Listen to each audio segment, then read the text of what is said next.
This is TWIS. This Week in Science, episode number 953, recorded on Wednesday, December 6th, 2023. Jump on into the Science Gazpacho. Hey everyone, I'm Dr. Kiki, and tonight on the show, we're going to fill your head with dolphins, penguins, and ketamine. But first, thanks to our amazing Patreon sponsors for their generous support of TWIS.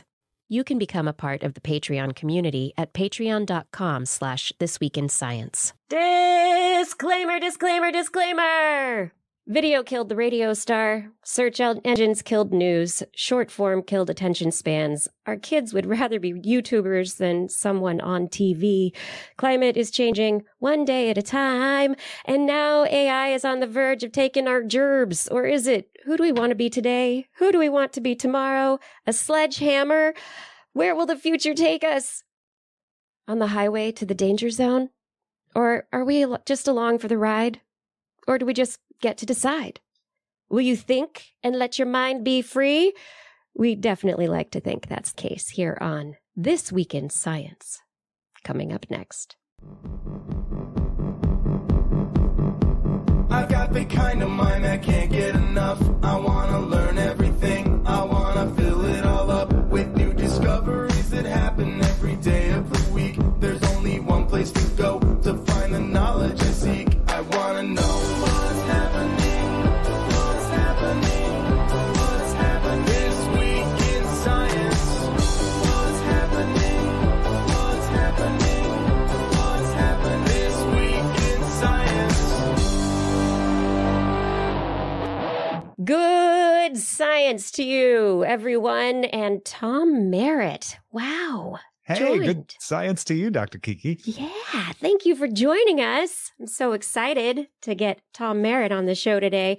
We have a great show ahead. I have a bunch of stories about biobots, electric dolphins, sleepy penguins, some ketamine for mice, and bird self-gratification. I don't know. Anyway, lots of fun stories. And we also have Tom Merritt, who is a tech expert, podcaster, writer, and generally a gentleman of many talents. Thank you once again for joining. So glad to have you here today. Oh, thank you for having me. This is one of my favorite shows to listen to. And the only bad thing about being on is that I will have already listened to it when it's done. So yeah, there's that whole thing. You're like, do I listen to myself again after I've already done it? Let's fast forward through my parts. Okay. No, you're listening now. You're going to listen to all of it. It's all going to be good. And I hope everyone who is here tonight is going to be listening to everything that we say, because it's going to be so very, very important. Muy importante. As we jump into the show tonight, I want to remind you that subscribing to TWIS as a podcast is a great way to support the show. Find us on your favorite podcast platform. We also broadcast live 8 p.m. Wednesdays, Pacific time on YouTube, Facebook, and Twitch. And if you sign up for notifications and all those special things, you'll be notified every time a new show is being broadcast, which is pretty cool. If all of this is too much and you just want to know what's happening every week, go to our website, twis.org. You can find show notes and other things about the show there. Time for the science? Let's do the science. Let's do the science again. Yes. All right. This last week has been the COP28 meeting, the International United Nations meeting, their annual meeting, to bring governments and corporations together to try and actually make progress on some of the promises that they made almost a decade ago to reduce carbon emissions. We've heard really not great news about some important members of certain factions saying, oh, the science isn't anything.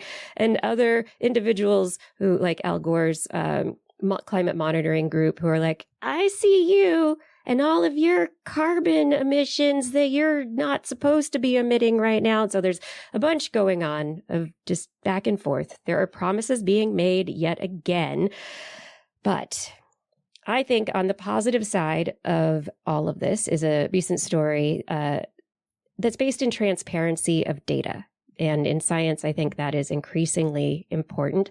NASA has just partnered with the U.S. Environmental and Protection Agency and other government groups to release what they call the U.S. Greenhouse Gas Center. And this U.S. Greenhouse Gas Center is going to act as the hub for governments and corporations and individuals to access NASA's data from their satellites, from their the International Space Station, from all of the data sources that they have as they are in real time putting them together for people. So this is going to be their goal, as they say, is to provide decision makers with one location for data and analysis. And it's a way to target greenhouse gases and also try and figure out how stakeholders can be involved in feedback and creating ideas for how we can monitor things better, where we are losing ground in monitoring, and also how we can potentially move forward in some of the more emissive parts of our planet. Also permissive, but also emissive. Yeah, that's a good word also. Mm-hmm. Yes. Yeah. I don't know. What do you think about all this? Have you been tracking the climate science and politics kind of news? I've been keeping an eye on the cops. Yeah. The cops. Yes.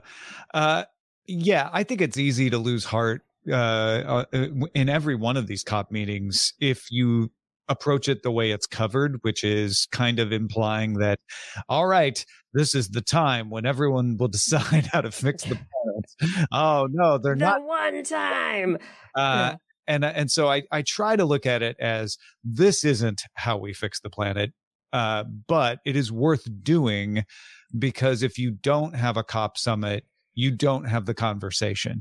In fact, the conversation about why isn't this working? Why isn't this coming up with the plan that will get everybody on board is the important effect of the COP summits to me. So I kind of look at this news as very good as well, which is, no, NASA isn't making its data on carbon emissions available because that's going to fix everything. NASA is making its data on carbon emissions available because that makes it easier for people who do want to fix things to see what's going on and work with each other. And it's the unintended consequences of things like this, the unplanned consequences that are the promising thing, right?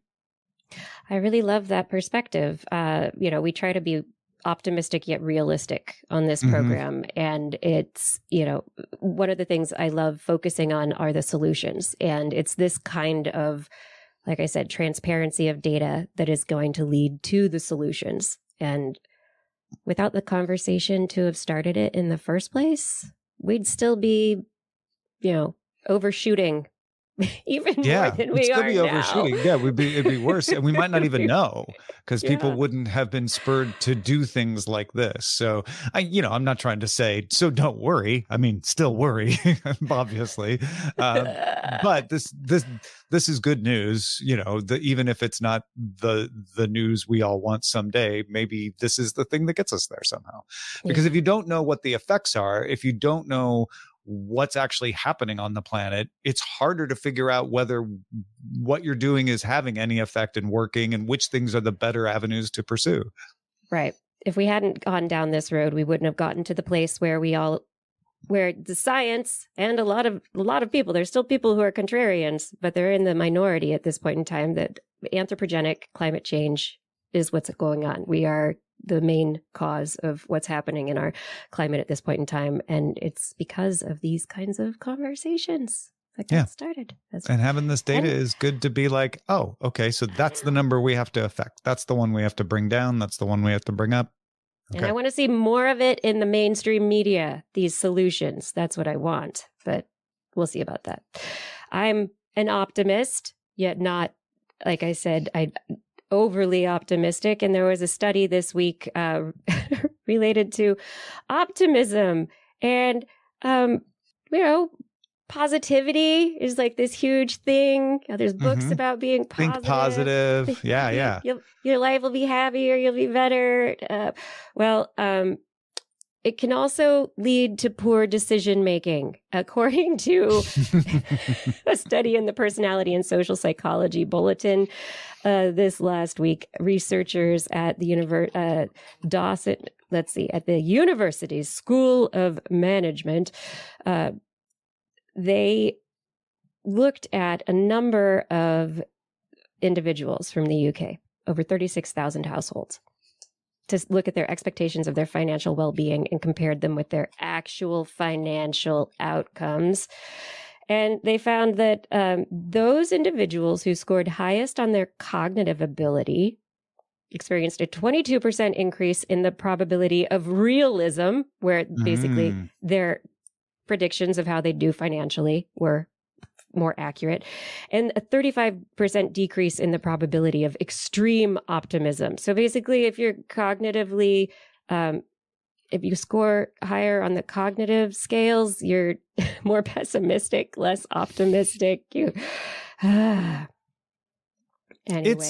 It's good to have balance, is what this tells me, right?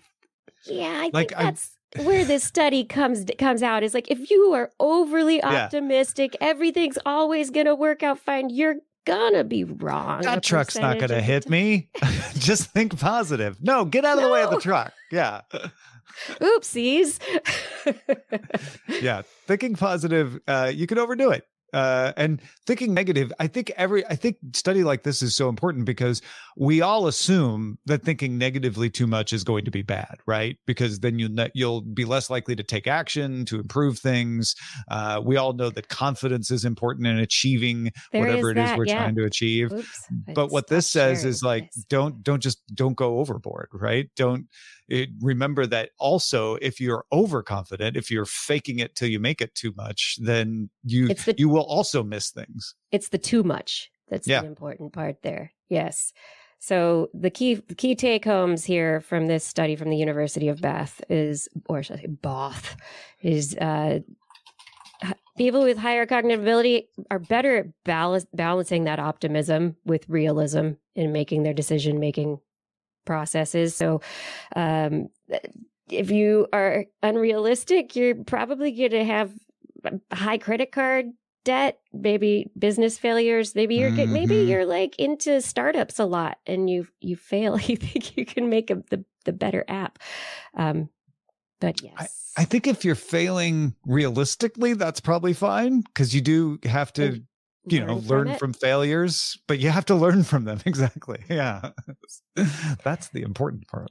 The important part is learning. And the reason I brought that study up was we were talking about the optimism related to climate change and what's going to happen. So we can't just, be like, oh, that truck isn't going to hit us. Like you said, we've got to be realistic about it. But I like to be optimistic at the same time. I'm optimistic that we're going to unify quantum physics and gravity. I knew you knew where to go next. I knew that. Yes. Okay. Can you explain this to me? Because I am... No. but I can get us close. Okay. All right. Let's go. So there is a new theory, and again, this is very clearly theory. This is not, we think this is right, but there are two papers actually being published simultaneously by physicists at the University College London, and there's two important parts of their attempts to show a possible way to unify quantum physics and classical physics, right? That is one of the holy grails of physics is to take the standard model and quantum physics and smush them together in a way that makes sense. Usually everybody's been going like, well, let's figure out how to quantize gravity. Right. Let's turn it into a particle. We need a graviton. Yeah, a graviton. Bits and pieces. Yeah. Let's figure out and then that'll be the bridge through relativity into classical physics. These folks say they figured out a consistent explanation that goes the other way. It actually takes classical physics into quantum. So that's where it starts to be me going like, I'm not going to begin to say that I understand these papers and can explain it. But instead of modifying space-time, they modified quantum theory. Which is fair enough. Let's modify all and see what we can make work. Here's the best part. Okay. There's a way to test it. Oh, you're speaking to my scientist heart right here. We can actually try this out and see if the predictions of this theory work. And if they do, well, then we've got a winner. And if they don't, well, then we learn from that too, right? But it's not an easy thing. It's not as easy as just like walking down to France and getting the standard kilogram and putting it on a scale. But it involves some entanglement and having like a standard thing that you know with precision what it should weigh, and then testing for fluctuations. And if there's a fluctuation of classical weight that it meets this prediction, then this theory would be true. This makes me wonder, though. I mean, we have NIST, the National Institute of Standards and Technology. There are French agencies that are also measuring the quantum. Not necessarily fluctuations, but they're measuring the mass of a kilogram. They're measuring the mass of bits of radioactive materials that we're using to define as our clock, to define seconds and microseconds. So it would seem that we should already have this data in hand. It's a different way of measuring. Okay, and I'm skating on the edge of possibly being wrong here, so I just want to put that right up front. But from my understanding of this, what they're testing for are random fluctuations. So if I'm understanding it right, the standard kilogram, you measure with precision and go, yep, that's a kilogram, right? That's what we'll use as the basis of a kilogram. But if you keep measuring it, every once in a while it would fluctuate, right? The way quantum particles fluctuate in and out. And it's measuring the Planck scale, right? Where you have so it's that level of precision that you need is like at that level. Do we see a fluctuation? And there's also something that has to be entangled for this to work. And that part I don't understand at all. So it's a big effort to be able to put together a measurement, but it's achievable. It's a thing that could be done. The thing that I like about this approach is that it is looking at, taking a different perspective on gravity and the standard model versus the quantum, and trying to have the unified theory, like you said, forever. But we understand gravity as a force, and it's often explained as a force in early physics. It's the gravitational force, but really it is an intrinsic property of space-time. Gravity is stronger at the bottom of a gravity well, right? So where the sun, if you imagine the sun as a bowling ball on a stretched out pair of nylons, the gravity is, the highest at the bottom of where that bowling ball that would be the sun is resting. And that in itself is not a force, it's a property. And gravity changes based on how much space-time is being stretched or, changed. And that's something that I think is not as commonly understood when people talk about gravity, and where we get into this whole, is it gravitons? Is it this? Can we quantize it? But yeah, I have been on the, it's not, gravity's not a particle side for a very long time. Yeah. I'm also on the, I think dark matter and dark energy are something else. They're neither dark energy or matter. There's just something about it. I've said this on This Week in Science a long time ago when you had me on the we'll have to go back episode. And find the clip. Because I remember I was in the Oakland airport recording it when I said it. I was headed to CES or something, but I feel the way ether felt, right? The ether was a thing that just, it was theorized to permeate everything and provide structure to the universe. And then we found out that, no, you didn't need an ether. There were these other mechanisms. Dark matter and dark energy feel that way. Like they're not wrong, but they're not there's going to be another explanation that goes, oh, we actually don't need dark matter or dark energy because it's these other forces. Right. And that's kind of why I was really intrigued by this. It probably, like everything else, will end up not being exactly right and inch us closer to the end. But there's something very compelling about, well, what we did is we took quantum fluctuations and we applied them to the classical world and said, oh, well, if that happens, then that actually gets rid of the quantum problem. And now we can unify it. Like, that would really be elegant if it ended up to be true. And that is the goal so often of physicists, is to write the most elegant equation to explain it. Totally. Totally. They're all just artists. Artists? Yeah, maybe. Math artists. Yep. Yeah, artists. I'm not going to go any further.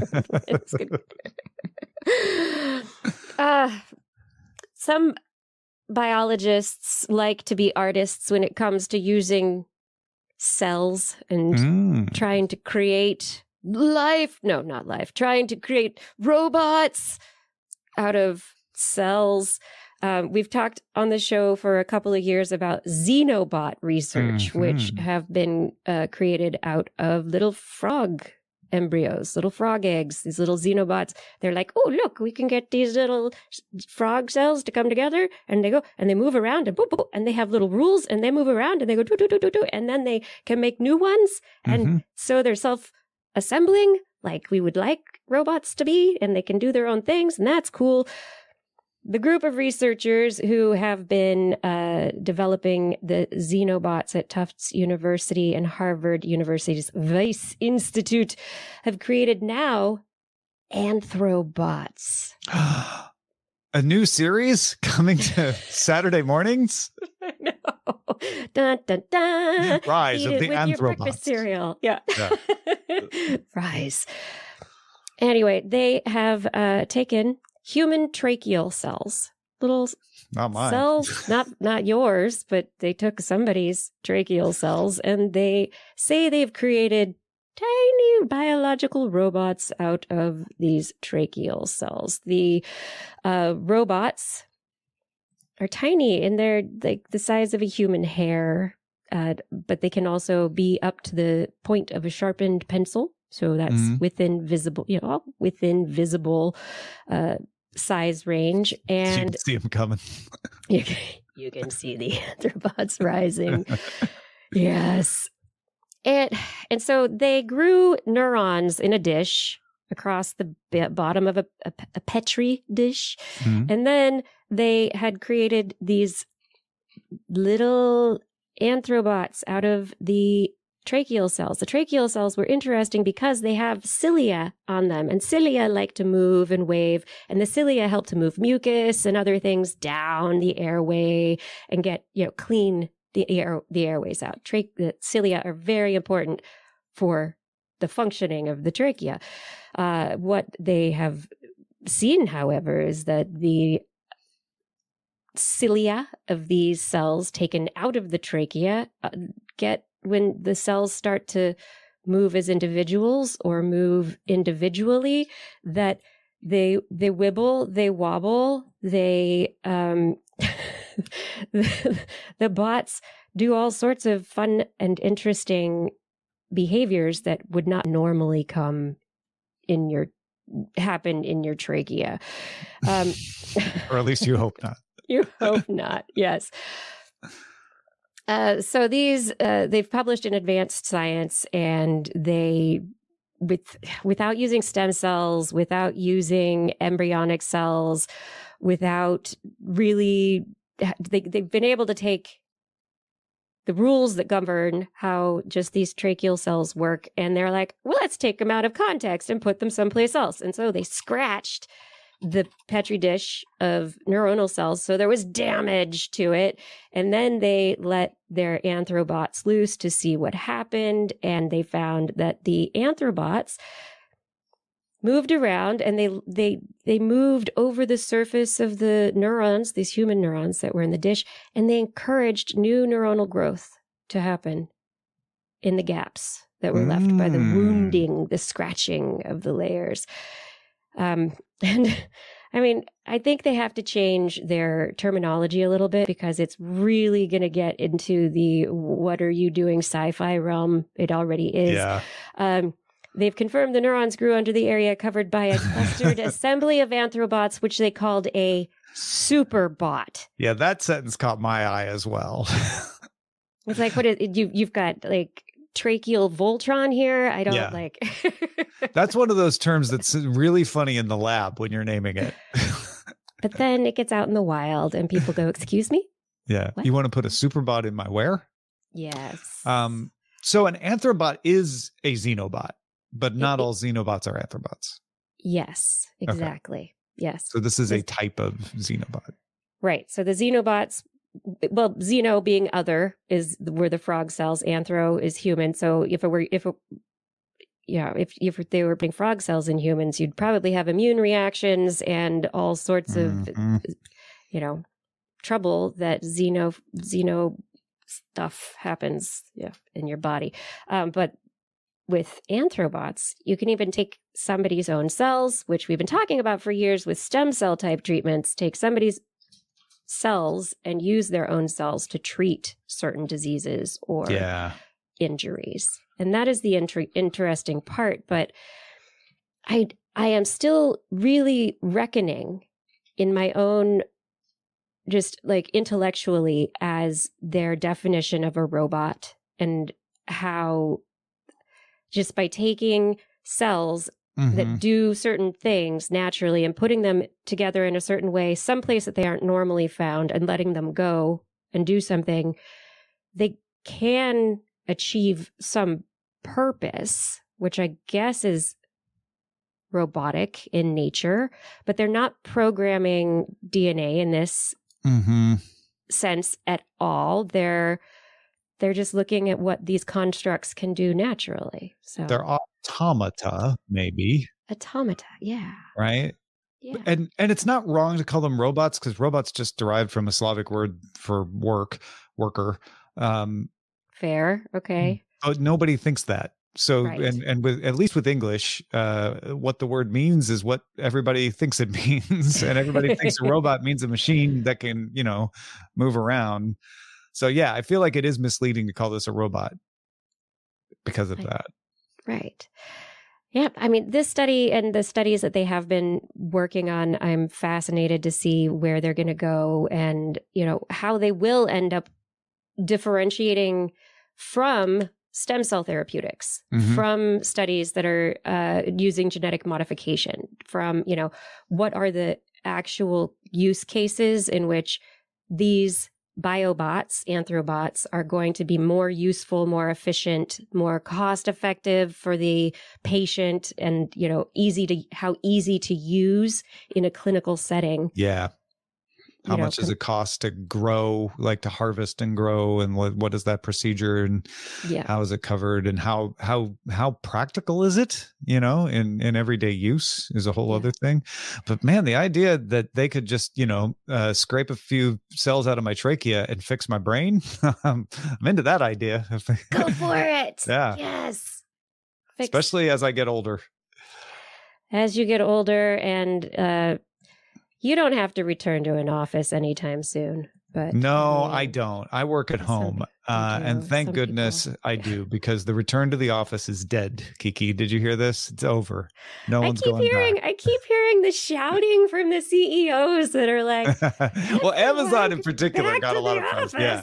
All right, let's just agree to disagree. You're all going back. My side note, my theory is this is really a fight between introverts and extroverts, and CEOs tend to be extroverts. Not always, but HR people also, they like working with people. So, a bit, and extroverts want to be around, they charge up around other people. I totally get that. So the story here, though, is that Nick Bloom, an economics professor at Stanford University who studies workplace trends, is saying, so we had an abnormal amount of working from home in 2020 because of lockdowns and cautiousness. and again, let's just say this right up front. We're talking about jobs that can't be done from home. A lot of jobs can't be done from home. And we're not talking about those jobs. We're talking about office jobs, remote work, and that. When lockdowns eased, we saw the decline of work from home. We just saw the decline of remote work. But he says we're getting to the end of that. The share of paid work from home days has been totally flat this year, according to a survey of working arrangements and attitudes from WFH Research, hovering around 28%. That's still 4 times greater than before 2020. So we have gone from, I think it was something at the height of like 60%, down to 28%, and it's just staying there. And Bloom says we're 3.5 years in, and this is kind of stuck. So I don't think we're going back. And in fact, he thinks that some of the forces coming in the economy that will pressure companies to save money by getting rid of office space will counteract any tightening of the labor market that might cause people to take jobs where they have to go into an office even if they don't want to, and that technologies will continue to improve, things like video conferencing and telepresence. And he expects that 2024, we might start to see remote work start to grow again. I'd like to see it grow again. I want to see the balancing. I think that a lot of this stuff is a pendulum, and we got used to doing work a particular way in office but then the realization was, why do we have to spend hours of our lives commuting every week? Yeah. Going to a job that, is for many people just a job, right? And there is evidence that mental health is better for people who have less of a commute, right? That don't have to commute as far or as long every day. And the comment within this whole thing that that would take something at the level of the pandemic to change it from this trend of leveling out work from home, I think is pretty accurate. As much as companies might want to really push it because of their investments in buildings, in infrastructure, in a lot of things, that there's a shift. And why not have 1 or 2 work days in the office so that you can get in there and meet people and have the water cooler conversations and have those mentoring moments that don't happen unless you're in the office. There are some things that really can help careers and businesses, but do you have to be in the office all the time? Yeah, I think we learned what can be done outside the office. I think we learned what kinds of things are better in the office. I think there's still some studies to be done to refine that, but we kind of have a general idea just from our own working experiences. And the argument about whether it should be everybody in or everybody out is an emotional argument, and it's not actually what's best. Some kind of hybrid, like you're talking about, where there are well-planned events to bring people together and get that serendipity and get those human bonds are important. And then there are times when people need to be able to work on their own outside of the office so they are not disturbed, so they can be more focused. Again, you may not live in a situation where that's possible either, in which case you might have to go to Starbucks or something. I don't know. But, there's a lot of nuance to this. But in general, there are benefits to one and benefits to the other. And we're figuring out that balance now is what this looks like to me. Yep. I appreciate that economists are starting to look at this, and that it's not just a CEOs say, or it's not simply the emotional reaction anymore, but hopefully the science will continue to look into which way things are going. And one of the economic pressures to keep offices open has been leases that companies have. But as the economy gets even tighter, the pressure becomes maybe just figure out how to get out of that lease, maybe figure out how to sublease it, or the leases are starting to expire, in which case I think it was Unity recently announced that they're closing a bunch of their offices around the world to save money. And they are no longer requiring people to be in the office 3 days a week. In fact, they're going the opposite way, and they're saying you could only come to the office 3 days a week. But weren't they the ones who were? I'm not. Yeah, they were. Wasn't I don't. Was Unity the one who were having everyone has to come into the office thing, or you're all fired under the old CEO? Yeah. Yes. Okay. I'm like, wait a minute. They switched that pretty quickly. They have a new CEO who's like, you know what? We need to bring down these costs. So, they're also unfortunately having layoffs and things like that as well. But that's the kind of economic pressure that Nick Bloom is talking about here. MJF in YouTube is saying traffic seems to be back at pre-COVID level where I am. So it seems more people are back in the office. But that is actually a very interesting point, because while traffic levels are back up to pre-COVID levels, people are not going back to the office in the same numbers. So the question is, are they going to cafes? Where are they going? What are they? Why is traffic back up? And that is something that nobody really understands yet. And it's not back up at the same pattern, right? Or what I've noticed is traffic being really bad at odd times of the day that used to be, everybody's at work. So I think there's people are taking advantage of the fact if they do work remotely that they can, pop out at any time and go run an errand. But woe be you. You're going to get stuck in a traffic jam. Exactly, right. Because everybody else is running errands at the same time. Yeah.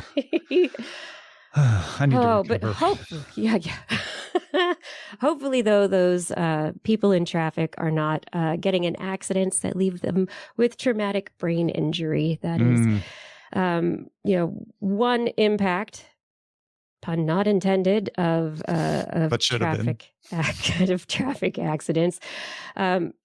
Traumatic brain injury can be caused by multiple different sources of injury, but it often leads to dysfunction of the networks in the brain, because basically you got a big bowl of Jell-O in your brain that's like a bunch of, but it's not Jell-O. It's like a very sensitive, fine spaghetti. I don't know. They're all, but all this spaghetti, little tiny spaghetti. Thinner than angel hair. Thinner than angel hair, but they're all connected to each other. And then it's all in a bowl of gelatin. And then it goes, blah, blah, blah, and it gets wiggled and the connections break apart. And so you have these injuries at the points where inflammation takes place, where the connections are broken. And it often can lead to very severe impacts on on cognitive abilities of individuals. This study I was just taken by, it's in Nature Medicine this week. Researchers looked at 6 participants with what's called moderate to severe traumatic brain injury. They had been in coma and come out of coma and achieved some amount of self ability after their injuries. But in this particular in these participants, they were between 3 and 18 years post injury. They put deep brain electrode stimulators into specific locations within these thalamic nuclei of the brain. And they knew which locations to target. Yeah, and the researchers say that the targeting of the location was actually incredibly important, and that if they didn't get it right, then it wasn't going to work. And so it was a really important, sensitive operation to place these electrodes in these patients.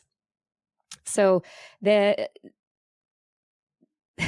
it's just amazing to me. They were able to use this deep brain stimulation of the thalamic nuclei to give these people back lost abilities. So they used a particular test for processing of information, what they call the trail test, which is used for studying cognitive ability, following a line from one place to another and being able to have fine motor control and understand the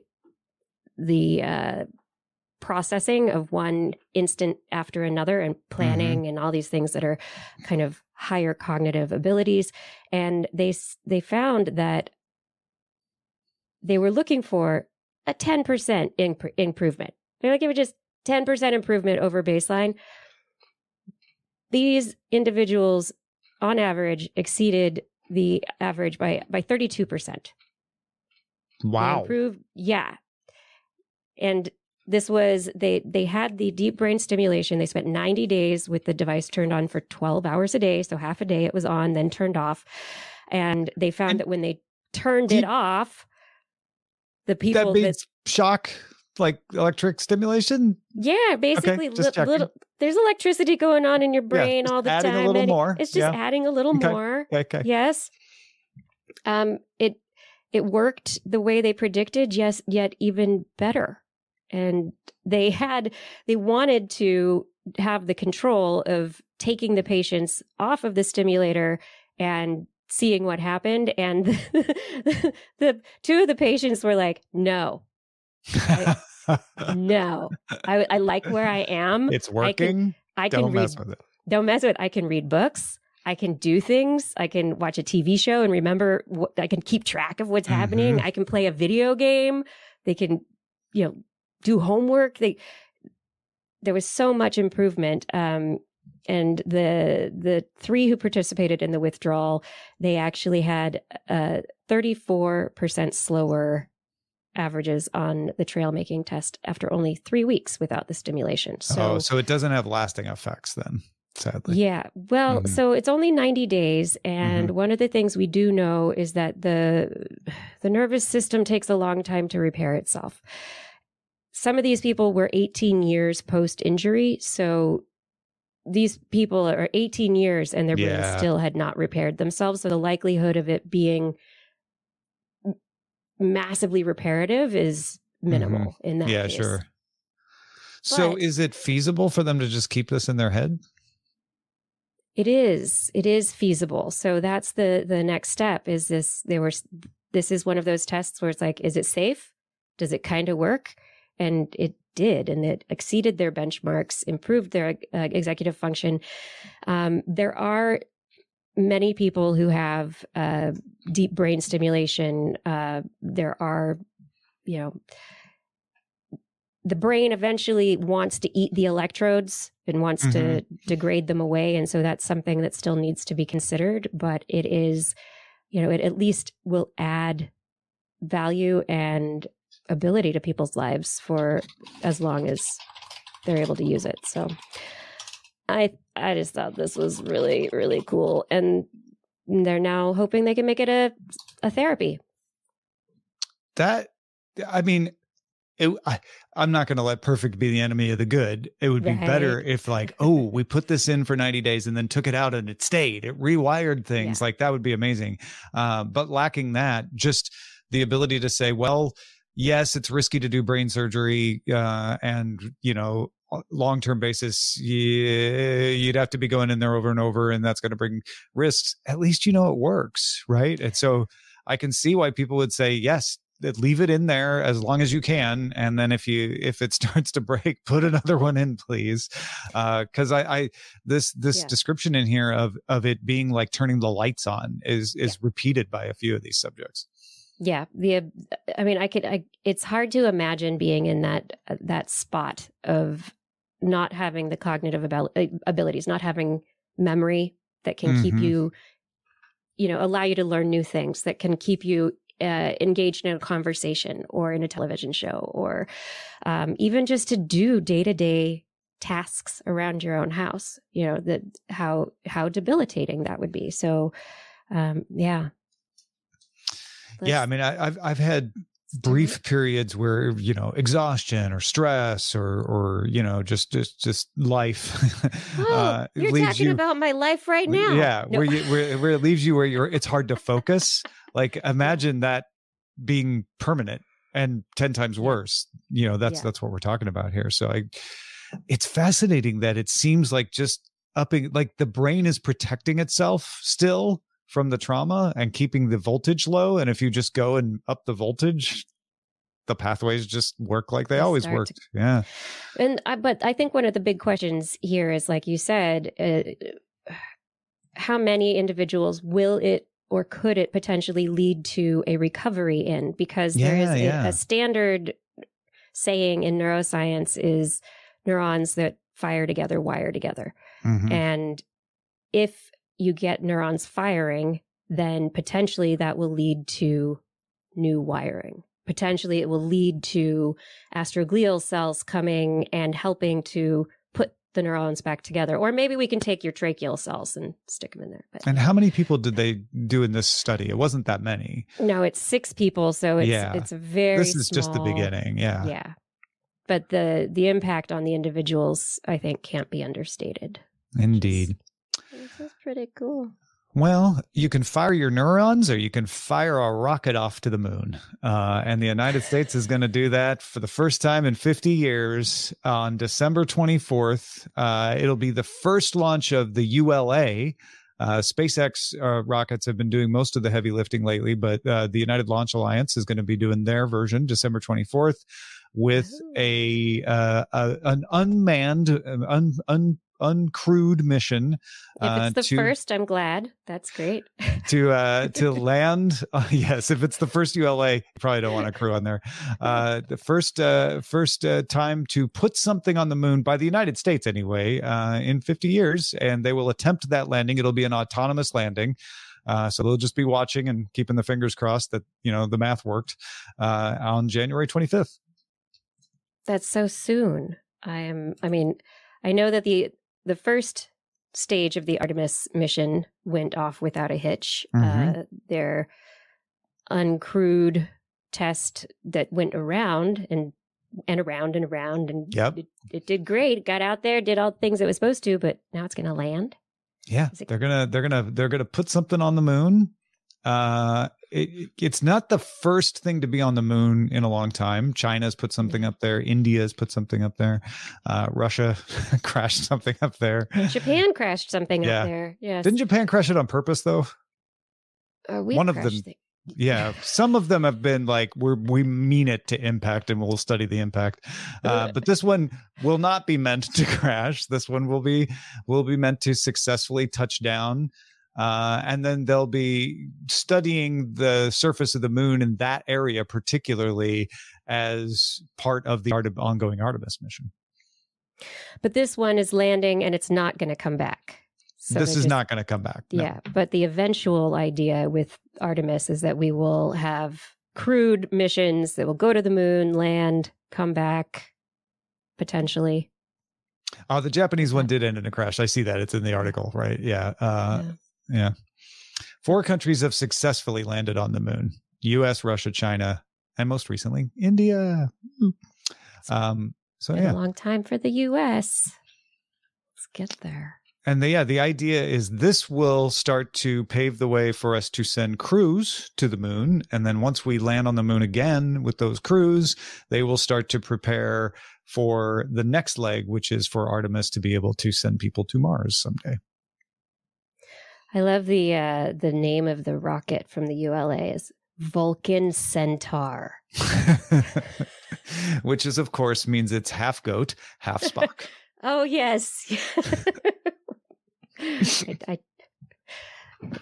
definitely the goat, at least half. Yes. The greatest of all time Spock. Yeah. The Vulcan Centaur. Speaking of the goat, bottlenose dolphins. Well, I don't know. You said you were going to put a dolphin in my brain. I'm going to put a dolphin in your brain. That's right. Scientists at the University of Rostock's Institute for Biosciences and Nuremberg Zoo's Behavioral Ecology and Conservation Lab in Germany just published their study in the Journal of Experimental Biology, looking at the abilities of bottlenose dolphins, two dolphin species previously, Sotalia guianensis, the Guyana dolphin, and Tursiops truncatus, which is the bottlenose, have been shown to have what are called vibrisal crypts. I'm so sorry to hear that. Rostrum. These are innervated ampullary electroreceptors.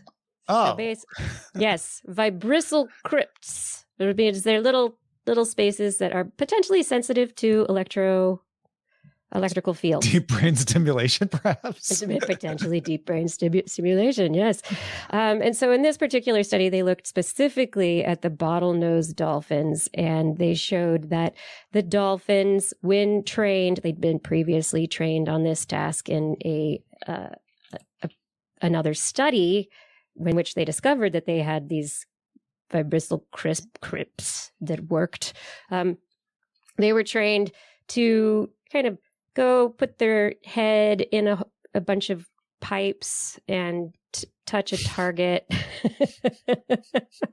and to hold it there when there was an electrical signal that was there. And they changed the amount of the electrical signal to see how sensitive these fibrosal crypts actually were.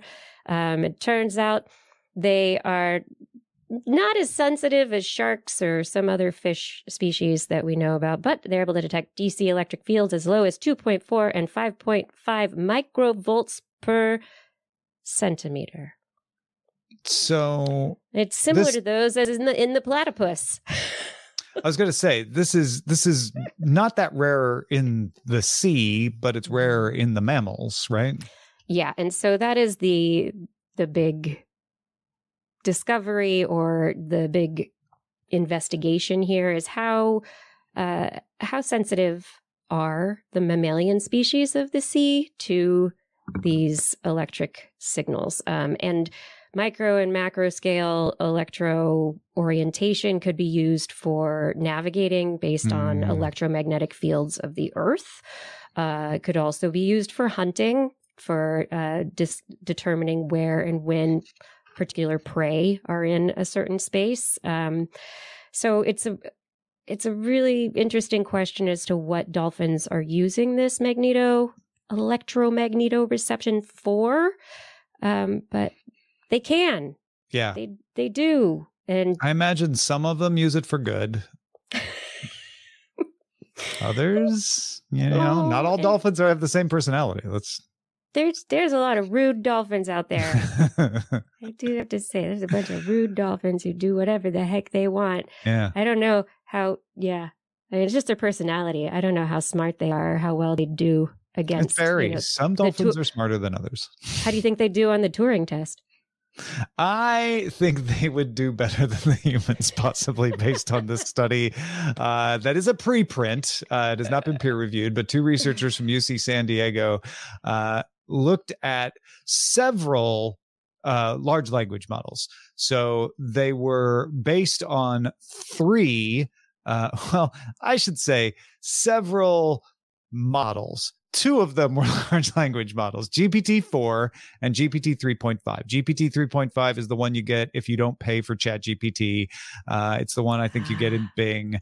GPT-4 is the improved next version that is more capable from OpenAI, and that model is the one you get if you pay. It's not the one that most students are using to probably do their homework. Yeah. They also used Eliza. Are you familiar with Eliza? Do you remember Eliza? I mean, not that you remember Eliza because it was made in the 60s before either of us were born. It's an old test. I don't know. Yeah. I first encountered Eliza on my Commodore 64 as a piece of shareware. And basically, it's a psychologist, right? It's a psychologist who's only paying half attention to you because it will repeat back a lot of what you say as a question. It will respond to certain words that you say in a way that sounds kind of convincing. And the first time you ever used it, especially before OpenAI put out ChatGPT, it was kind of impressive because it could feel like you were talking to somebody, even though it was very rote, very simple algorithm. Well, they did a Turing test with humans and GPT-4, GPT 3.5, and Eliza. The multiple models of GPT-4 all outperformed Eliza except for two, and the model of GPT 3.5 paled in comparison. It just lagged behind Eliza. The other takeaway from this is that none of them passed. None of them were more than 50% in fooling humans. I think the other even humans aren't good at fooling humans. The other interesting thing is that humans only were correctly identified as humans 73% of the time. So some humans failed the Turing test as well, which I think, and they actually acknowledge this in the paper, like this may say as much about the Turing test as it does about any of these models, but it is an interesting, apples to apples comparison of how these models do, and the fact that GPT 3.5 is maybe easier to tell that it's a machine than even a more mechanical machine like Eliza. It also it is inspiring more people now that the study has come out possibly to pay for ChatGPT 4. No. Yeah, that could be a side effect. That part was not included in the study. It did actually impress me. Now, there are varying implementations of GPT-4 here. So some of them didn't perform better than Eliza, but most of them did. And there was one that they labeled Dragon that even got close to 50%. But again, even GPT-4 is not fooling people most of the time into thinking it's a human. I like to hear that still, as I think about where we are with AI, and I mean, especially on the academic front and with the spoofing of papers, the spoofing of intellectual ideas, the spoofing of content. And, there's the question with these tests, right? These Turing tests,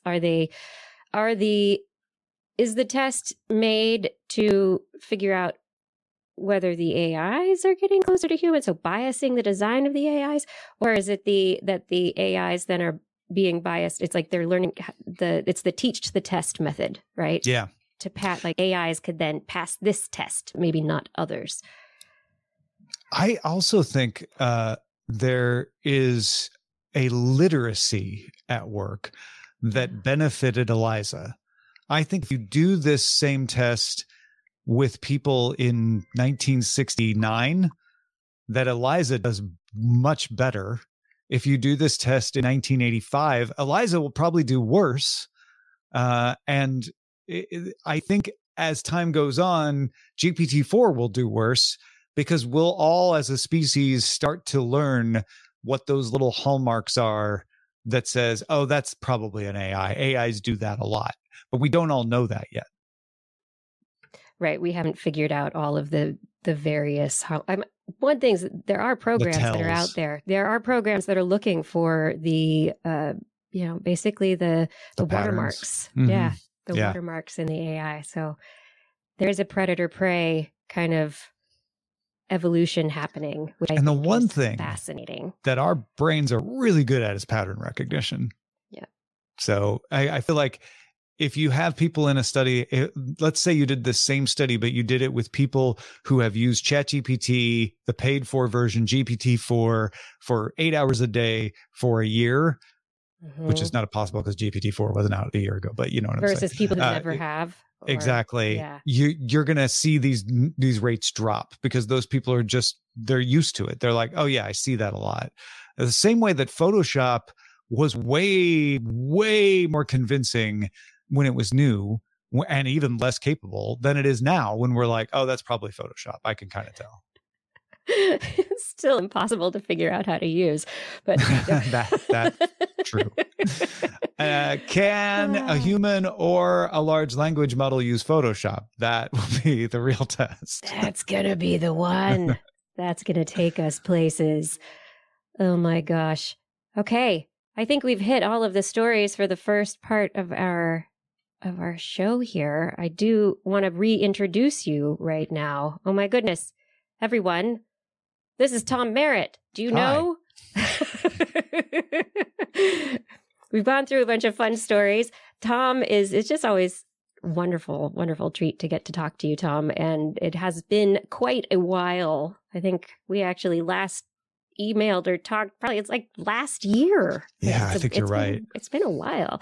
But anyway, you're a technology reporter. You've got a large number of podcasts that you do, and I don't understand how you do it. Me either. The Daily Tech News Show is the daily Tech News Show that you do, or It's a Thing with Molly Wood. You also write science fiction. We're on book number 4 now, or something like that. Vera, is that what it's something? Trigger, Trigger was the more recent publication from Inkshares, and then Project Vera is an audiobook that you can get. Oh, the audiobook, right? And then you also discuss fantasy and science fiction on Sword and Laser with Veronica Belmont. You're always posting on social media about the food that you're eating or your dogs, but. Can you let us know what have I missed here? What am I missing in your life? Yeah. What's going on? Well, first of all, let me just say it's as much or more of a pleasure for me to get to chat with you on the show as well. So I am very grateful that you invited me on. This is a lot of fun for me. And it's because I deal with the technology side of things, but we don't get a lot of dolphin stories on Daily Tech News Show. So really? It's nice. It's nice to cross the waters, literally in that sense. I do Daily Tech News Show. The point of Daily Tech News Show is to help you understand technology. So we are not in the business of hyping up technology. We're not in the business of tearing down all the evils of technology. What we're trying to do is help each other understand, what does this do for us? Like we were talking earlier, like not being too optimistic, but not being too pessimistic. How can we actually be realistic about the stuff and make good use of it? That's for free, 30 minutes a day. If you're a patron of our show, you get a longer version. You get an hour a day. And then I also do a Substack now. That would be the new thing that you probably might not have known about at freetechnewsletter.com. And that's more of a lineup of what I think about stories. Daily Tech News Show is a lot of different people sharing perspectives. And I share my perspective on there, but there's a lot of like triangulation of our different perspectives. The Substack newsletter is really just me saying, okay, let me explain this story, why I think it's happening, and here's my opinion on it. Again, how many hours do you have in the day? You must get up at 3 a.m. and go to bed at 2 a.m. No, I go to bed early because I'm exhausted from doing all of it. Yeah, I think it's wonderful to be able to get your ideas out. How often do you take the ideas from the tech that you're regularly reporting on and thinking about with your own perspective, and then also mixing it up, little cocktail with other people's, and then how often does that bleed into your creative thinking and the fiction writing that you've done? Yeah, it does. It absolutely crosses over, because a lot of what I'm doing for Daily Tech News Show is trying to understand, well, why did Twitch leave Korea? Instead of, that was a story that we did this week, where Twitch is pulling out of Korea because of high network transit costs. And so I didn't want to just be like, well, that's bad, and it's bad for esports. I wanted to be like, well, why are they doing that? Like that doesn't seem like a right idea. So I dug into how this new policy in Korea, they're the only country that does this, was put in place in 2016. What are some of the motivations, et cetera, et cetera, et cetera. And now, because of that, if I'm ever writing a scene in Seoul, I'll have all of this knowledge that I can unpack and be like, well, let me like put in a problem with the bandwidth that is because of this, sender payment plan, et cetera, et cetera, et cetera. And of course, machine learning and things like that obviously inform what I do. In some ways, it can be a danger, though. Like I wrote a character that is a machine intelligence that I now feel like it might already be dated and not very impressive compared to what we've had in the last year. I think that's one of when you're working in science fiction, especially, it's like, okay, how fast is the science advancing to the point, and how realistic, how far in advance are you creating this character or this world that you're building, and how rapidly will it end up there? Yeah, because one of the tricks that Cory Doctorow talks about using that I've learned from is extrapolate what's now to its logical conclusion, and then make that the future. And it's a near-term future, and you won't be far wrong. But the other thing that I do is just don't name things. So I will often, if I have somebody on a spaceship, just talk about screens. Like they picked up a screen, they looked at a screen, because as soon as I say, they picked up a device and described the device, I know that in 5 years, somebody's going to come up with some technology that's going to make that device look really silly. Right. So, the specialized Zener blopper, blipper blopper. Yeah. Occasionally keeping it vague and like, well, screen's probably a bad one too, though. Like maybe everything's just going to be floating holograms that are projected into our brains in the future. So who knows? It all depends on the story. It depends on the consistency of what you're trying to create. And I mean, I love the interplay between science leading to technology as an application, but then also the extension of all of that into science fiction, which is, the creativity, which then can lead to new scientific studies and ideas. And the whole cycle builds on itself in a certain way. Yeah. I just am publishing right now in newsletter form a story that is set in both the current time and the future. And in the future, they solved the climate crisis with a form of energy that causes the fundamental constant of physics to fluctuate and eliminate people randomly. And there's the story this week. Unification of standard and quantum physics. There you go. I already wrote about it. I pulled up what do startups do, and like how do they get funded, and when do they pivot, and like I used all of that technology stuff in there. But also was kind of taking that model of side effects and innovation and what makes something popular that we know about technologies now and worked it into the story. So thinking about things that you have been thinking about recently this year, there's been a lot of progress in AI, right? So we just talked about the GPT-4, GPT-3, the Turing test. The Turing test. There's also some work with researchers creating AI. I say AI, but it's machine learning algorithms that can predict molecular structures. So chemicals that we don't know how to synthesize or haven't discovered yet. And then putting them into a robotics lab that can then do the experiments. And there are hundreds of thousands. They've already got hundreds of thousands of enzymes and proteins that they've got robots doing experiments on little chips with. And I mean, where are the people here? This is one that I really think about a lot because, well, first of all, like you said, AI, I think we're getting into a comfortable world where we think of AI as a collection of things, and I'm starting to be okay using it again. But for a long time, I tried to avoid using AI because people were using it as like magic thing that we don't understand. It does amazing stuff. So you'll still hear me say large language model, machine learning, deep learning, neural network as much as possible, because those are different things. And I think it's important to not be afraid of this stuff, to understand what those are, what they can and can't do, and how they interoperate.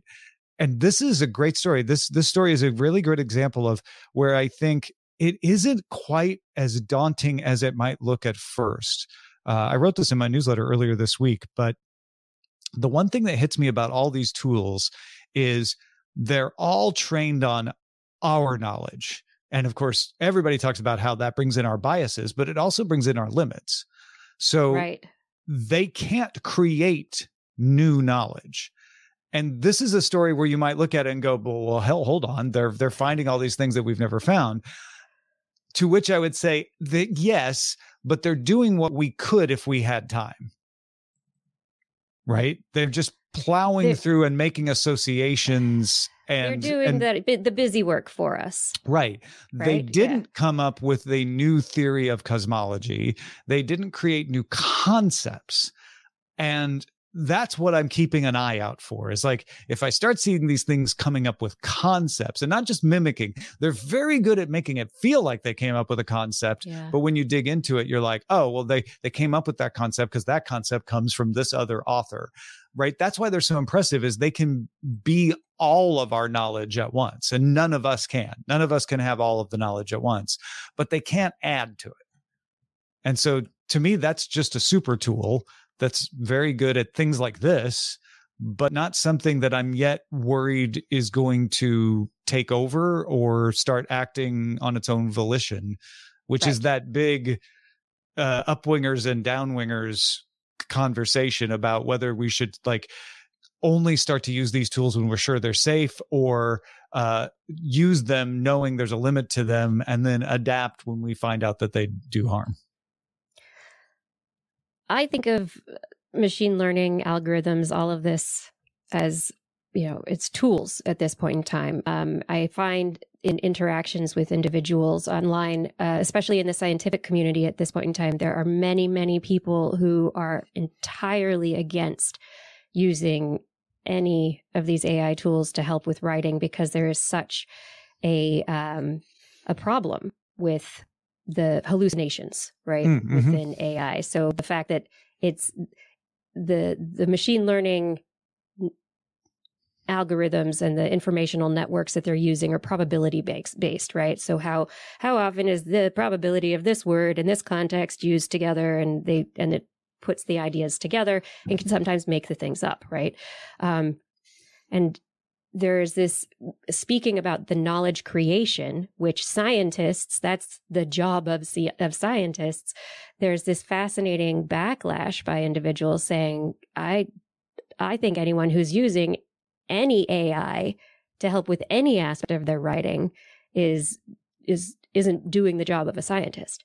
And there's a part of me that sees what they're saying, but at the same time, I feel like there's room for there's too much emotional backlash there. I mean, that becomes a problem when it's like, okay, but which tool is the AI you don't like? Spell check? Okay, yeah, everybody's fine with spell check. Okay, cool. What about like, auto completing the sentence in email? Is that one all right? Oh, okay. So maybe you're okay with that. Maybe you're not.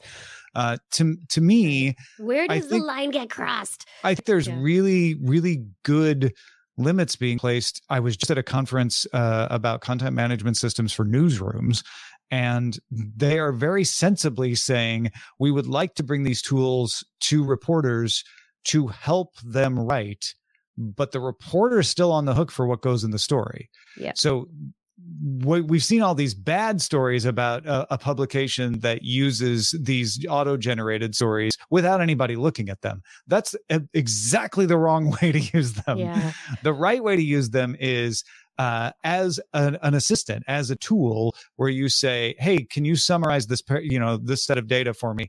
And then you look at that summarization and you say, okay, does that check? Does that look right?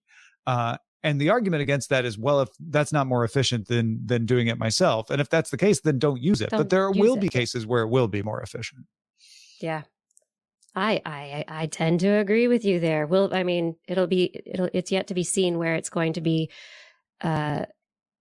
used and where it will be misused. It's already being misused in content farming and the creation of fake research papers. In the scientific area, it's across the web everywhere. It's kind of like, chumming the SEO waters with content, right? Just put a lot of stuff out there and people will, it'll send people to your site eventually, maybe. It's tempting and comforting to say, there's so many bad uses for this, just don't use it at all. And then that'll stop the bad uses. I get that argument. But I do think once the smoke clears, we will see, like everything else, like there are people who eschewed computers and were like, I would never write on a computer. The typewriter allows me to think about what I'm writing, and a computer is a horrible way to write. And that's just not a very common way to think anymore, because people have grown up writing on computers, and we've learned like, these are their pitfalls, and we now know how to avoid them. I love the difference between the way I think and the way my son thinks. He's grown up on computers, and he has never liked writing with a pen, pencil on paper. Never enjoyed that process.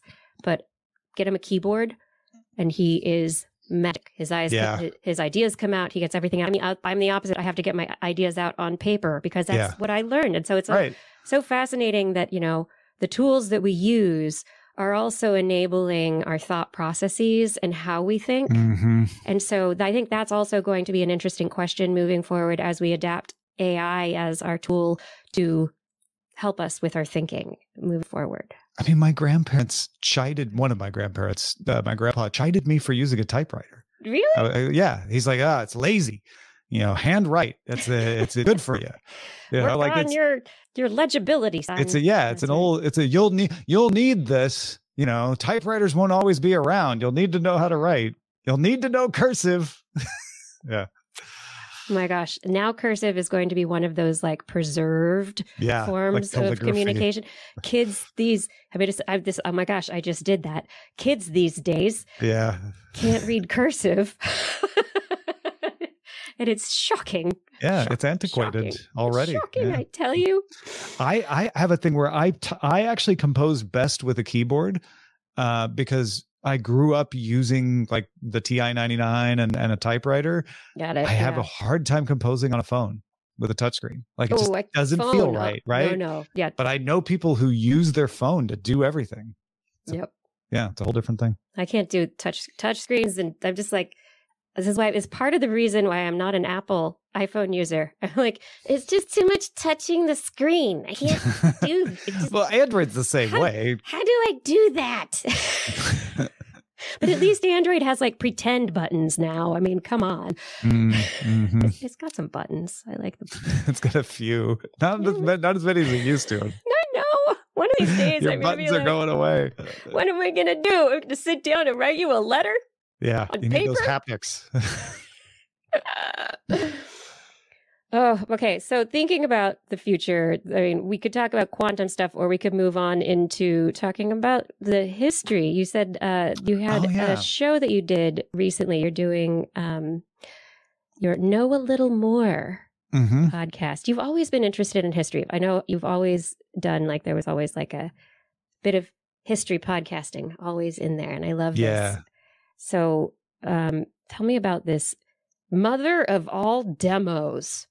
Yeah. So Know a Little More is a show I started because I was doing this anyway, where I would be like, you know what? I just really need to understand ARM, the processor instruction set. And I would dig in and I would make notes and I would learn all about it. And I was like, well, let's just turn this into a show. So I started doing it as a show.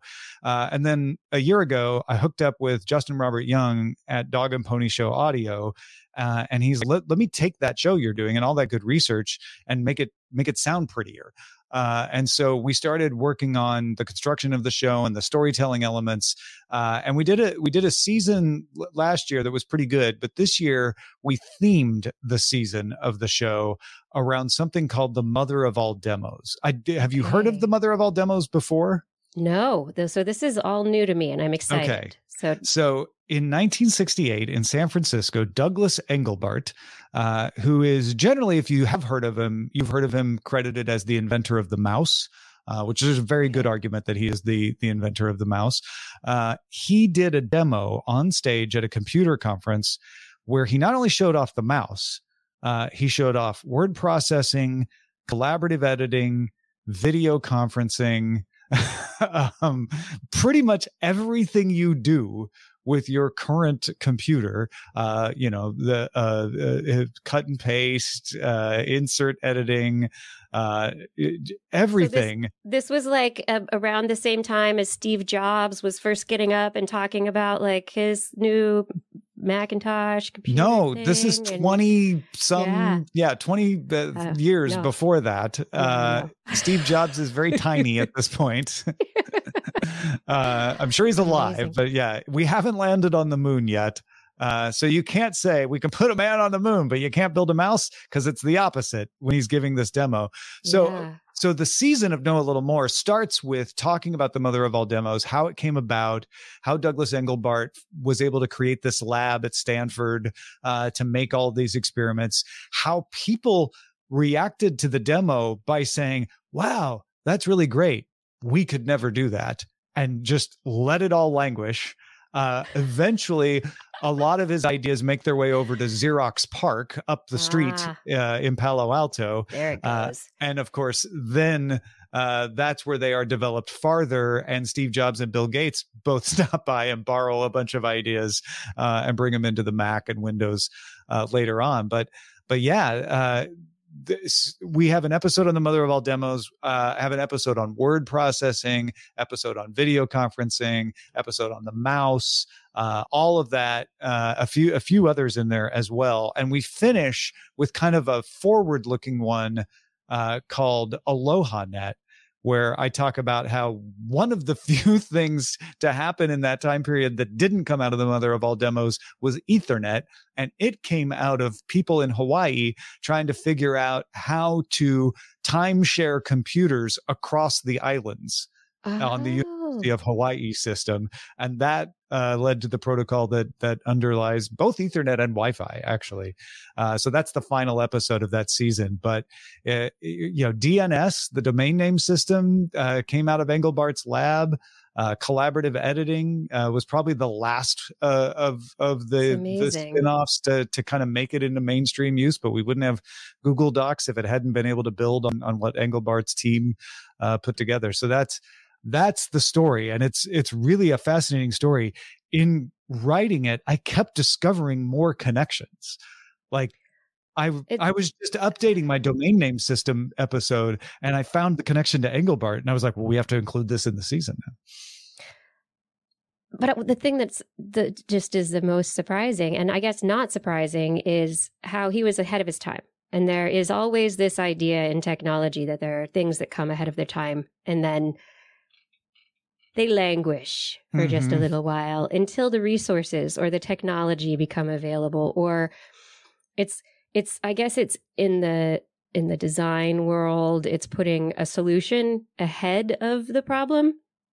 So it's basically Engelbart was like, look, we're going to want to do all these things. But people were like, I don't want to do these things yet. I'm fine. I don't need that. Why do I need that? So yeah. The attitude was sort of like, oh, sure, because hypertext, I didn't even mention hypertext was one of the things he showed off in 1968, clicking on a link. And people were like, yeah, that looks great in your demo. But I really need to figure out, how to do my local timeshare allocation. Like people were so practical with their immediate problems that they couldn't see how this would help them. And I still see that attitude all the time. Whenever there's a new technology, there's a strain of people who just want to tear it down and go, well, what is that good for? And sometimes they're right because, stop clocks right twice a day, right? But a lot of times it's just that it's ahead of its time, like you say, where like it's new. We haven't quite figured out where exactly it fits. Of course, it's not going to be obvious yet because it hasn't been implemented before now. That's why it's, I don't know. I think that's the fun part of the science and tech kind of, there's always been a bit of tension between the two, because science is always like, we're going to work on this no matter what. We got basic science. We're going to figure out how to do these things and we just want to know why they work. And then there's the applied science, which is how do you take the science that has been figured out and actually put it to use? And then there's now we've got the applied science. We've got some ideas here. How are we going to actually get that into use cases in the market? And how do we get people to want these things? And now I feel like we're just like in this, I don't know, hamster wheel of startup VC unicorn app death. I don't know. I don't think that's new. I think our awareness of it is new. And I think that's what a lot of people feel like, oh, this is the worst technology has ever been because we are aware of all of the problems. And that's a good thing. Sunlight is a good thing because it allows us to see the problems, but it's demoralizing, right? To see them all the time. So we kind of have to get used to that. That's awesome. I hadn't thought about it that way. This is why I like to talk to you. You bring a different view that I can then incorporate and think about for a little while. And maybe I'll start my own Substack. What I think about Tom's Substack.com. Just rip me apart. Here's what you got wrong, Merritt. Here's what I think, man. Oh my goodness. Is there anything else you wanted to bring up in this segment as while we're talking about things you're doing you mentioned and other real stuff? quickly the quantum stuff. The only thing I'll add to that is that you may think quantum computing is kind of moribund. There have been very slow, sort of not very headline grabbing progress, but they're the kind of progress that are making it more useful. And a lot of the folks that I follow who follow that industry say that next year we are going to see a lot of practical uses for quantum computing. They're probably going to be enterprise level stuff. They're not going to be things that you can take advantage of directly. They're going to be very academic, research oriented kinds of stuff in a lot of cases. But it looks like probably in the next year, maybe 2025, but probably in 2024, we're going to start seeing quantum computing show up as something that is being used for real things. You're not going to have quantum computing in your phone, though. Probably not. No. Not for a while. So, like you said, enterprise level. So it'll be quantum computing, and when we talk about applications for quantum computing, it's calculating. Yeah. It's right? Climate modeling or projecting, things like that. A lot of modeling kind of stuff. Different kind of modeling than the AI modeling we're talking about. But yeah, very, very specific things. I do wonder what the two would be like put together. Machine learning at the super fast quantum speed. Yes. Yeah, I don't think quantum computing is good at the kinds of processing that they're using now, but that doesn't mean they won't figure out a way to take advantage of it, right? Right. I don't know. All I'm hoping is that maybe one day Portland will have accurate weather forecasts. That would be very nice. I would like that. Weather forecasting is a good one. Yeah, quantum computing can help a lot with that. Weather forecasting is actually better than it's ever been. It's just still not always great and still not always right. So that's another recent study that came out where they used machine learning to put a whole bunch of basic climate weather forecasting models together, and it came out more accurate than all of them. Yeah, on the large level, sadly on the Portland neighborhood level yet, but slowly getting there. We'll get there eventually. Oh, our quantum future. Okay, so if you were to be on our prediction show for this next year, you'd say quantum computing is gonna. Yeah, keep an eye on that. I might end up in my DTNS prediction show actually too. Put a little pin in that one. We'll just stick that one right there. This is This Week in Science. Thank you so much for joining us. If you just tuned in, I need to let you know that this show is listener supported. And if you are looking for your 2024 calendar, please head over to TWIS.org, click on the Zazzle link, and get yourself a TWIS calendar. I did send out links through our newsletter. I sent a newsletter, everybody. Isn't that exciting?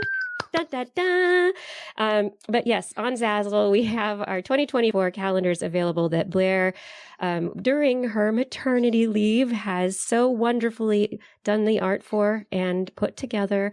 And so you can get those as gifts for people for the holiday season, for yourself. While you're there, buy other gifts for people. There's mugs, there's lumbar pillows, there's blankets. I have a really awesome beach towel that I got, like if you're planning for your, winter, summer vacation, the TWIS beach towel, I highly recommend. But anyway, all the gifts, a portion of the proceeds go to support TWIS. Additionally, we are Patreon supported. So if you would like to help in a continuing manner to help the show keep going, head over to TWIS.org and click on the Patreon link. If you donate at a level of $10 or more per month, we will thank you by name at the end of the show.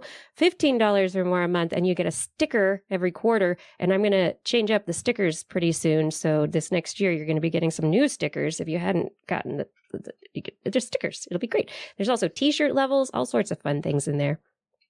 But really, all of you, if there's anything that you can do for TWIS, it's share TWIS for the holidays. Get people to subscribe, tell those you love that this is a show you love, and get other people to listen. That would really help out a lot. We can't do any of this without you. Thank you for your support. All right, Tom, I have a few more stories Put that ketamine in my brain. I would like to, but I don't know if you would like the effects. Let's find out. Let's find out. By talking about it, not by putting it in my brain. Yeah. So ketamine has been looked at as a possible treatment for treatment-resistant depression. It's also good for not pain killing, but disassociation. It's often used in anesthesia and in veterinary medicine as an anesthetic.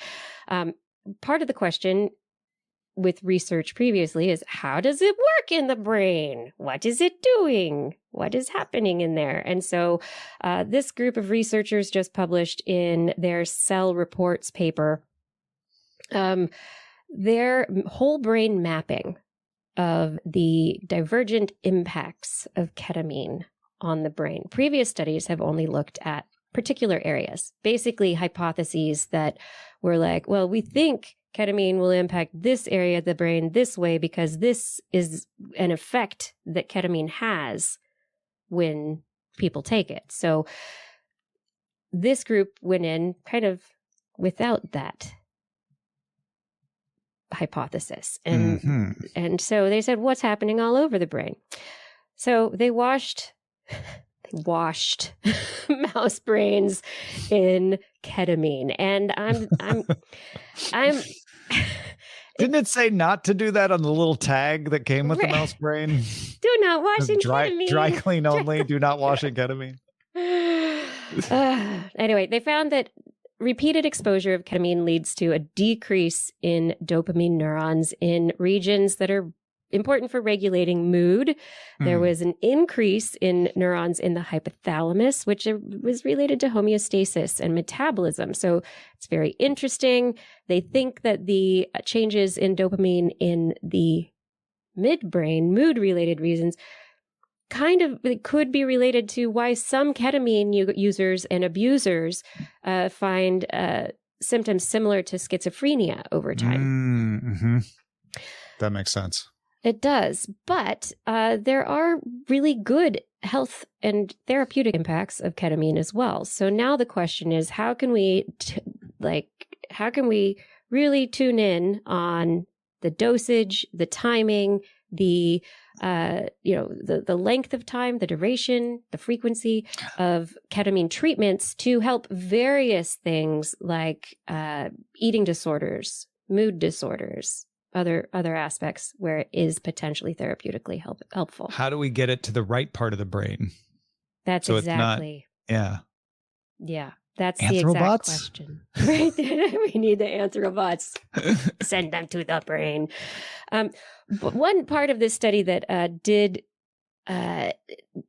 kind of perked my skeptic brain was that the researchers, their repeated exposure to the drug was at doses that are higher than I think most people recreationally would be taking ketamine. You mean the exposures to the mouse? To the mice, yeah. So the amount of copamine, that's my new word, ketamine, it was analogous to the dose used during a model depression treatment. And then another was closer to the dose that induces anesthesia. And they did this on a repeated daily exposure for up to 10 days. Yeah, that's not a normal amount. Right. And even in therapeutic dosages, that's not what they're doing. Yeah. But it's not like there's an argument to be made for 10 days and having these massive quantities. You're doing it in order to make sure that you see the effect, and then you could do another study at normal levels to see how it differed. But you would need another study for sure. Yeah. I think that's the thing, is more study is necessary. The big picture here is that they start with the big doses, right? They see that there is alteration of the dopaminergic system, alteration of the neurons and the way they connect to each other, the way that they increase or decrease their release of dopamine.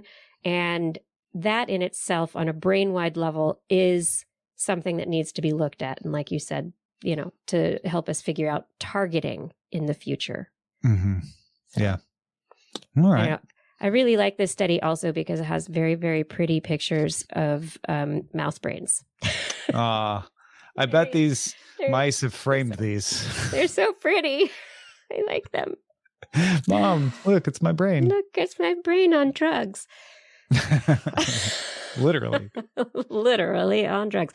Okay. But what does it mean to be doing this to mice and looking at their brains and everything? Another study just published this week in Neuron showed that mice display self-recognition behavior during the mirror test. Tom, are you familiar with the mirror test? I've heard of the mirror test. When you look into a mirror, do you see a stray hair or one of those odd gray ones that grows out of your eyebrow or something and go, oh God, and pull it out because you realize it's on your own face as opposed to somebody else's? Yes. I rarely look in the mirror and start laughing. That guy's eyebrows are all messed up. Yeah, I usually am aware of that. Usually, yeah. So the interesting aspect of this is that we've looked at a number of different animals that we're like, of course, they're they have self-identity. They can recognize themselves, of course. Of course. I know Blair is listening right now and saying the usual Blair line of like, yes, of course. Of course. Yes. But in this study, they determined that it's fascinating with mice specifically that if they haven't been trained how a mirror works, if they're not familiar with mirrors, they don't look at themselves in them and it's not a big thing. And also if they're not socialized to be around other mice and to know themselves from other mice. And so they have to be trained what a mirror is, like, hey, that's you. And they have to understand what you is, right? Yes. That's interesting. But they wouldn't know, and according to their results, mice don't necessarily know who they are if they are raised alone. They don't have they don't learn a concept of self from other if they are raised in isolation, which is a very sad thing to think about, but it's really also very very telling and interesting in terms of thinking about lots of different species and how we look at socialization versus isolation. And there is no me without you. Yes, Tom, tonight. It's true. Yeah, so there's for a mouse, that's true. For the mice, it's very true. And in this case, they had to use very big dollops of black ink or white ink, and they had to be kind of like a paint that the mice felt in their fur. And then the mice would look at it and try and get it out when they looked in the mirrors. But little tiny dots didn't bother the mice as much as bigger dots. Less tactile dots didn't bother them as much either. You know, that could also just be, they don't care about how they look, as much as. Yeah. The next study needs to look at but what is their self-opinion? Exactly. Yeah. How do they think of themselves? Yeah. So they found a set of neurons, a subset in the ventral hippocampus, a very specific region of the hippocampus where they got activated when the mice recognized themselves in the mirror. And it was this group of neurons that they could then make non-functional, and they could make it so the mice no longer cared whether they had ink on their foreheads and didn't do self-grooming. Yeah, because they don't even recognize themselves. Nope, neurons turned off, mice don't care. Yeah, so it's going to be interesting moving forward. They have this mouse model. They can manipulate the neurons. They can now look and see how this circuit works. Mice are actually very, very close to humans on the phylogenetic evolutionary scale. So in terms of mice, we're doing a great job of figuring it out. Maybe it'll help us understand more about how neuronal circuits for sociality, self-recognition, isolation, loneliness, other aspects are developed in humans as well. But who knows? Right now, we just know how we can get a mouse to look at themselves in a mirror. Yeah. And I guess if they don't have a sense of self, they wouldn't feel lonely. Right. I don't need anyone else. I don't know anyone you else. don't know what anyone else means at that point. I just know myself. That's all. Mouse, know thyself. Do I even know myself? Oh, geez. Mouse-self. No. Oh my gosh! Now I'm going to put a myself on the shelf for Christmas. That's a gratifying thought. So gratifying that I want to talk about some birds that like to delay their gratification, published in PLOS One, which is an open journal where you can read the research yourself if you want to. Researchers from Anglia Ruskin University in Cambridge, UK, and the University of Cambridge compared the behavior of Eurasian jays and New Caledonian crows. Jays are like, I don't know if you know, scrub jays or blue jays. Gray jays, blue jays. They store food. They do all sorts of things. They're very social, maybe a little bit more aggressive than the crows. The crows are also incredibly social, but they have a different social structure.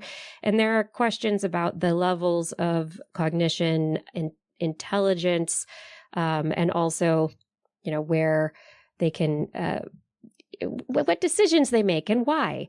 And in this particular study, they showed that yes, both the jays and the New Caledonian crows are able to delay gratification for their favorite food. They can do that. But the jays are more likely to eat stale bread or whatever is given to them, like the first food thing, and not wait for their favorite food thing if there are other jays around. Oh, interesting. Whereas the crows, they're going to wait it out. But I mean, their favorite food is meat. So they're like, I'm going to wait for that nice little rare steak you're going to give me there. So the jays are the personalities of like, if you're going to try to take that, I'm going to take it first. Like, I don't want you to, I don't want to miss out. I better take it. Where the crows are like, go ahead. I bet something better is coming and you'll regret it. I can wait. I can do this all day. You go to the salad bar. Yeah. I'm going to wait until the barbecue's over. Yep. I'm going to wait for that surf and turf to come out. Yeah. And it, it has been shown in their different cultural habits that the New Caledonian crows are also, they're maybe more able to cooperate with other crows for tool use, for developing, for finding food, for even hunting and managing their families. So, yeah. I have an understanding with the crows in my neighborhood that I do not have with the jays. I don't know if that really ties into this, but like, seriously, like I can walk. My dog used to like jump and bark at the crows, and I would stop it, and then I would look at the crows and I would apologize. And the crows like stopped flying away when I came. They're like, oh yeah, he's got the dog. Cool. He's cool. But the jays are like, the jays were just always like, screech, get away, no matter what I did. That sounds like jays. It really does. It's just who they are. That's who the jays are. It does. And, Tom, as we're getting to the end of our show right here, I want to talk a little bit about sleep and how important maybe napping could be during your day. Some people nap, like we've talked about. Some people not sleeping full nights. They get up a little bit, have a, second sleep in the nighttime, or maybe you take a 20-minute nap during the day to regain a little bit of energy. Do you nap at all? I love to nap. I don't always get a chance to nap. And I have noticed when I don't nap, I will often go to sleep and then wake up after an hour or two and then go back to sleep. Whereas if I've napped, I sleep all the way through the night. That's fascinating. What's your napping restores you and makes you more tired? It's like my body's like, no, you're going to take a nap. We'll just take it now and then wake you back up or something. I don't know. It's interesting. I always feel better when I get a good nap. I have never been able to nap. No. People nap, little naps. I am a sleeper. I will if I lie down for a nap, I'm out for like 3 hours. I have to limit my nap. If my nap goes past 40 minutes, I'm in trouble. Like that will mess me up. But 20 minutes is ideal. Like a 20-minute nap, that's good. How about 4 seconds? that would probably it doesn't do anything. So a new study in Science, the authors studied chinstrap penguins, Pagocellus antarcticus, and they are estimated in nearly 8 million breeding pairs on the Antarctic Peninsula and South Atlantic Ocean islands. So they have to stay awake to watch their eggs, to watch their young babies during their breeding season, because the skuas, if anybody has watched, what was it, Happy Feet? Or there's some of those penguin movies where the skua comes and like the skua is the bad guy. It's going to get rid, it's going to eat your, skua's going to eat your baby if you're a penguin. So they have to watch out for the skuas and their partners. There's often one parent left at home to watch over the egg, guard them, and the partner goes out to forage. It'll be gone for days and days and days. And could you do that? Stay awake? Like, you're like, I have to stay awake to gotta sleep sometime. Right. So they implanted electrodes in 14 birds in a colony and recorded the electrical activity in their the penguins. I know. This time they were not stimulating; they were recording the brain and neck muscles, and they used accelerometers and GPS to figure out where the penguins were, how much they RAM were moving. were in these penguins. What was the PPI on their displays? You might be able to sell these. I know. So they found that these penguins would fall asleep more than 10,000 times a day, but only sleep for about 4 seconds, less than 4 seconds each time they fell asleep. 10,000 4-second naps a day sounds like insanity to me. It's 11 hours of sleep, I guess. Yeah, but none at a go, right? None continuously. Like the whole idea of REM sleep and deep sleep that we as like mammals think like it is circadian rhythms that are supposed to be like, we have to get into, our 90 minutes of sleep for you, because you have REM sleep and then deep sleep, and you have to have a whole cycle or else you're not going to be refreshed, blah, blah, blah. These penguins are not doing this at all. at all. They packetized sleep. I did. Yeah. So penguins, apparently, if they are on the outside of the colony, they got longer, deeper bouts of sleep than the ones getting bumped around who are in the center of the colony. Okay.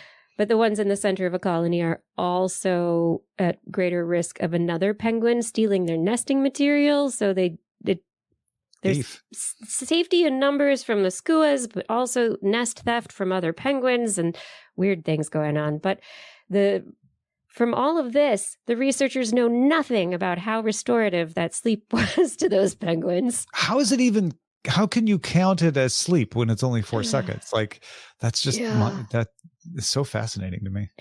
Quantized sleep. That's really what it is. But yeah, it's totally abnormal. But it's normal in these penguins. And so who knows? Maybe we too can get through the day nodding off. Just so you know, seconds. I napped 200 times during this conversation. Damn it, Tom. You never do, though. I never noticed. 4 seconds at a time. It's totally fine. We got through it. It's fine. And on that note, we've finished the stories for today. And I hope that this last story didn't make everyone nod off to a 4-second nap, but might get you ready for a full night of sleep or whatever day is ahead. All right. Everyone out there, thank you for listening so much.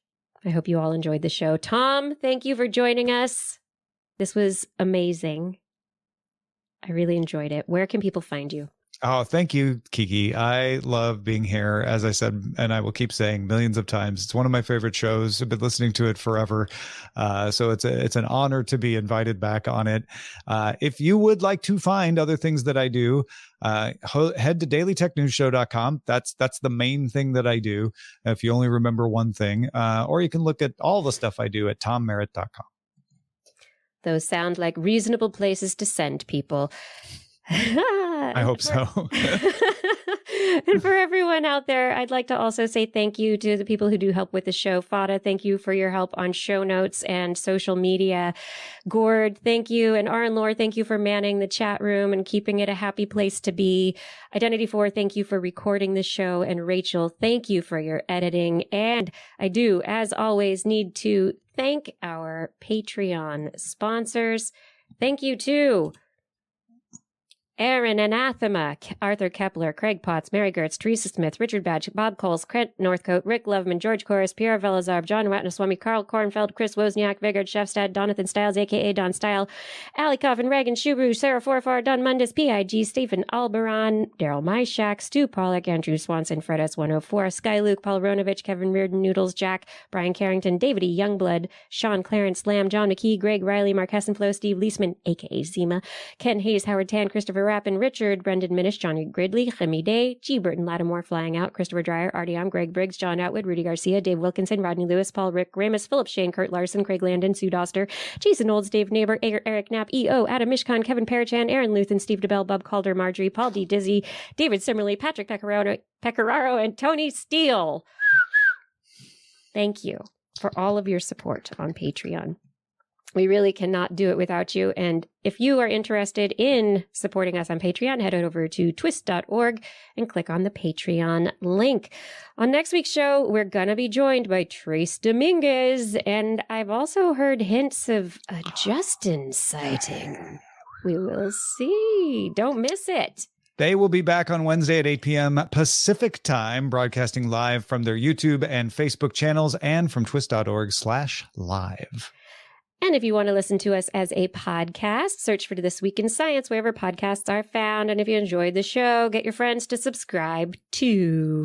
For more information on anything you've heard here today, show notes and links to stories will be available on the website, www.twis.org. And you can also sign up for that newsletter that sent out an issue. Yay! What? You can contact us directly. I'm Kirsten at thisweekinscience.com. Justin is twistminion@gmail.com. Blair is blairbaz@twist.org. And, you know, Tom, I'm going to let you do this one. Make sure to put twist in the subject line. So your email doesn't get bathed in ketamine and washed out to sea to be observed by a napping penguin. Which means not observed at all. Oh, you can also ping us on Twitter, TWIS Science, at Dr. Kiki, at Jackson Fly, at Blair's Menagerie. I'm at Ace Detect. Good luck spelling it. We love your feedback. If there is a topic you would like us to cover or address or a suggestion for an interview, please let them know. We will be back here again next week, like we said, and we hope you'll join us again for more great science news. And if you've learned anything from the show, remember, it's all in your head. This Week in Science. This Week in Science. This Week in Science. This Week in Science, it's the end of the world. So I'm setting up shop, got my banner unfurled. It says the scientist is in, I'm gonna sell my advice. Show them how to stop the robots with a simple device. I'll reverse global warming with a wave of my hand. And all it'll cost you is a couple of grand. 'Cause this week's science is coming your way.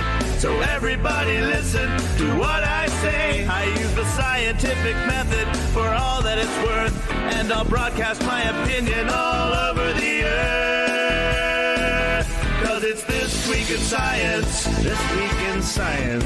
This Week in Science. Science. Science. Science. Science. Science. This Week in Science. This Week in Science. This Week in Science. This Week in Science. This Week in Science. This Week in Science. This Week in Science. This Week